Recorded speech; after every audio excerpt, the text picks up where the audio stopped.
छात्रों नमस्कार, मैं संदीप मिश्रा आपका गणित की ऑनलाइन क्लासेस में स्वागत करता हूं। पिछले टर्म पर आपने टेंजेंट्स को पढ़ा था। टेंजेंट्स मतलब स्पर्शरेखा। आज आप अभिलंब को जानेंगे, नॉर्मल, जिसे हिंदी में अभिलंब कहा जाता। अब देखिए अभिलंब क्या होता है। कोई वक्र है, कर्व है। स्पर्श रेखा क्या बताई थी कि किसी वक्र के स्पर्श बिंदु पर, किसी पॉइंट पर ऐसी रेखा जो उसको एक पॉइंट पर प्रतिच्छेद करे वह उसकी स्पर्श रेखा कहलाती है, या एक बिंदु को छूती हुई जाए, स्पर्श करती हुई जाए, स्पर्श रेखा कहलाती है। इस कर्व की यह स्पर्श रेखा है, स्पर्श रेखा जिसे टेंजेंट्स कहते हैं। पिछले टर्म पर आपने पढ़ा था। अब अभिलंब क्या होता है जानिए। अभिलंब नॉर्मल आप जानते होंगे कि ये परपेंडिकुलर लाइन होती है किसके, टेंजेंट्स के। एक ऐसी लंब रेखा जो स्पर्श बिंदु से होकर जाए, ये कंडीशन है इसकी। स्पर्श रेखा पर लंब हो और साथ ही उसके स्पर्श बिंदु से होकर जाए। वैसे तो बहुत सारी लंबवत रेखाएं खींच सकते, यहाँ यहाँ यहाँ यहाँ यहाँ, इन सब जगह इस रेखा के लंबवत रेखा खींच सकते, परंतु उन सबको अभिलंब नहीं कहते। यहाँ अभिलंब की डेफिनेशन है कि एक ऐसी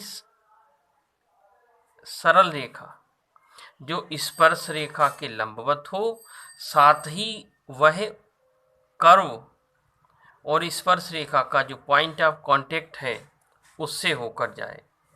पॉइंट ऑफ कांटेक्ट, स्पर्श बिंदु। क्लियर? वह सरल रेखा जो स्पर्श रेखा पर लंबवत हो तथा स्पर्श बिंदु से होकर जाए उसे अभिलंब कहते हैं। समझ गए होंगे। अब देखिए इसका फॉर्मूला क्या बनेगा। स्पर्श रेखा का समीकरण जो आपने जाना कैलकुलस के माध्यम से, y minus y one equals to d y over d x at x one y one, point of contact है x माइनस एक्स वन। ये क्या है? स्पर्श रेखा का समीकरण है। स्पर्श रेखा का समीकरण। बट हमें क्या जानना है? अभिलंब का समीकरण, इसके नॉर्मल का इक्वेशन।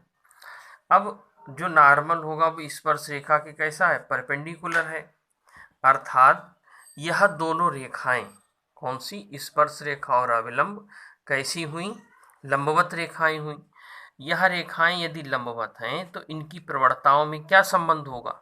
आप जानते होंगे, यदि इन दोनों रेखाओं की प्रवणता क्रमशः m2 और m1 और m2 हो तो इनका गुणनफल -1 के बराबर होता है।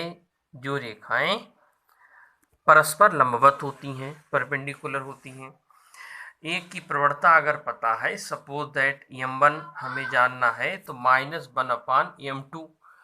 इसलिए हम तो जो बता रहा था कि जो रेखाएं परस्पर लंबवत होती हैं उनकी प्रवणताएं ऋणात्मक व्युत्क्रम होती। अब स्पर्श रेखा की प्रवणता है ये, अभिलंब की प्रवणता क्या हो जाएगी? अभिलंब की प्रवणता, इसकी ऋणात्मक व्युत्क्रम -1 over d y over d x at x one by one. ये अभिलंब की प्रवणता हो गई। और चूंकि अभिलंब भी इसी बिंदु से होकर जाता है, अगर हम इसे x1 y1 मान लें तो अभिलंब का समीकरण क्या हो जाएगा? अभिलंब का समीकरण y माइनस वाई वन।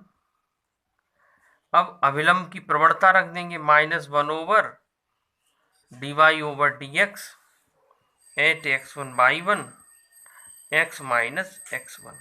ये अभिलंब का समीकरण हो गया।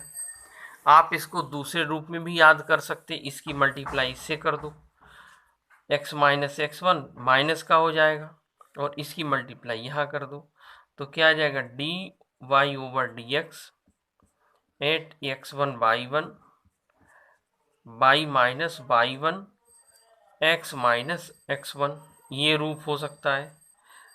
आप दूसरे रूप में अगर इसे याद करना चाहें तो इस टर्म को उठा के इधर ले आइए, x minus x one plus d y over d x by x one by one यहाँ लिख दीजिए बाई माइनस बाई वन, ये इसका दूसरा रूप हो गया। आप जिस रूप में चाहें उस रूप में आप इसे याद कर सकते हैं। क्लियर? नेक्स्ट वीडियो में आपको इसका प्रॉब्लम डिस्कस करूँगा।